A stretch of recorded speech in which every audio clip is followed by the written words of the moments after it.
Hey guys, welcome back to Between Bells. My co-host for this hour is Hope King. I'm so excited to finally work with you. I know, our first show together. Incredible. Very excited. We have a very action-packed hour coming up with me at Hope. And starting off, a new NBC News Wall Street Journal poll shows for the first time more Americans actually think the Affordable Care Act was good as opposed to a bad idea. 45% surveyed were pro-Obamacare versus 41% who weren't.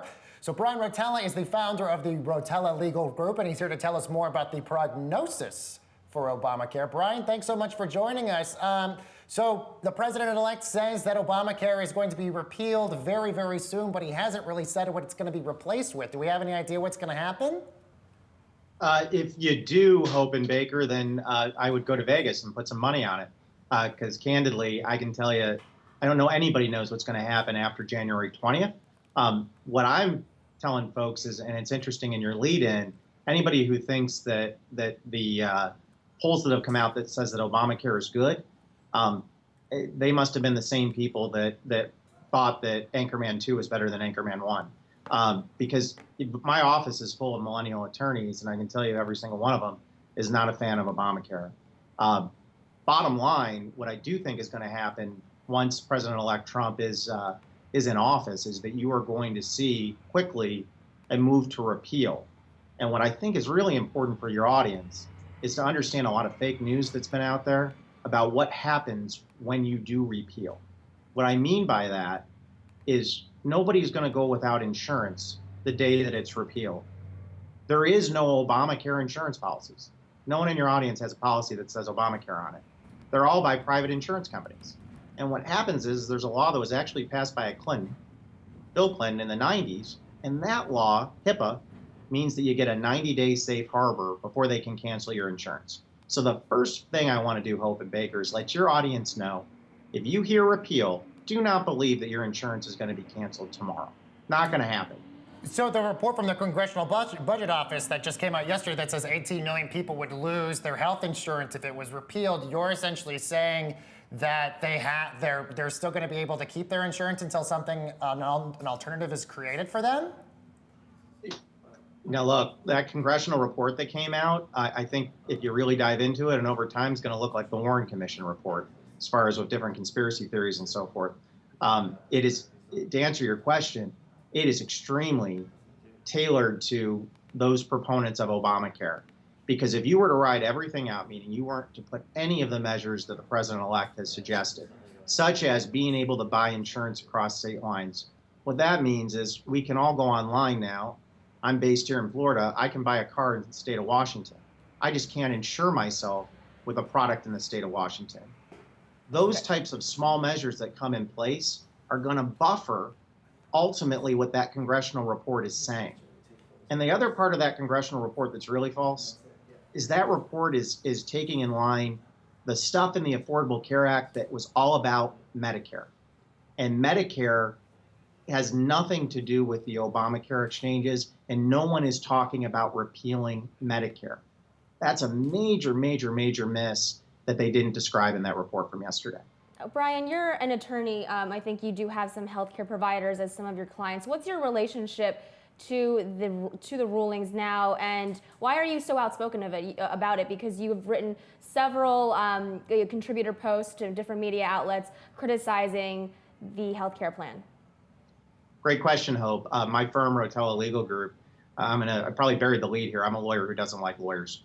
I've practiced in healthcare for the last 16 years, and what my ultimate clients are doctors, providers, nurses. I'm the son of a retired nurse, and my grandmother was one of the first registered nurses in New York. These folks are trying every day to do their best. The Affordable Care Act was legislative malpractice. It was a bad law. What I've compared it to is giving a big gun antibiotic to somebody who has a cold, and they got a whole bunch of side effects they didn't want. The worst thing we can do right now, and what I'm really worried about, is over-lawyering the solution and putting in, to keep that metaphor going, finding out that you were allergic to penicillin and then just taking a different version of penicillin the week later. What do you mean by over-lawyering? Because I think you also, you had written something about trial lawyers kind of getting pretty excited about this. So what is the opportunity for lawyers here? Yeah, well, there's opportunities. I'm not trying to talk myself out of a job, but I can tell you, as a quote unquote Affordable Care Act expert, not the sexiest thing to say, it's been good for my business for the last 6 years because it's like the monopoly rules. Nobody knows it. It's 2,700 pages. The other thing that I've written about, for where I'm a contributor with The Hill and the Washington Times and CNBC, is the fact that there was no tort reform. There was no any type of protections put in place for this massive healthcare law that drove 20 million new people into the system to protect those doctors and healthcare providers that were servicing them. That, to me, in itself is legislative malpractice, because you're asking someone to take on so many more consumers, but you're not giving them the protection from, let's face it, a lot of frivolous lawsuits. So what are you doing? So what are you doing for these doctors? With Rotella Legal Group, we represent them as their outside corporate counsel, or their outside, what I call general counsel. We handle their HR issues, their compliance issues. I consider myself and my firm the Secret Service for healthcare providers. We try to evaluate risk and keep them safe, because I really do believe this. I've gotten to work with so many over the years. Nobody gets in this business, at least on the outset, to drive fraud. Nobody gets in it really on the healthcare side just to make a lot of money. They care about people. And I'm hoping that the solution we come up with is doctor focused as compared to being politically focused and lawyerly focused. Brian, yeah, you mentioned a lot of stuff with the president-elect. He has mentioned in interviews with 60 Minutes that there are some things about the Affordable Care Act that he does like, one of them being the fact that children under 26 can still stay on their parents' insurance claims. Do you envision that the president-elect has a plan in place and he's just not revealing this? Gosh, I'll tell you, Baker, I don't want to get into the president-elect's head on something like healthcare. That's a dangerous place, and I do respect the president-elect. I know a lot of CEOs. I work with them in the healthcare space and turnaround artists. My feeling is that President-elect Trump is gathering information. He's getting it from a lot of sources, and he's waiting until after his inaugural this Friday to come up with a thoughtful solution. He comes from the business world, the world that I live in, a world where I represent CEOs and board members and shareholders.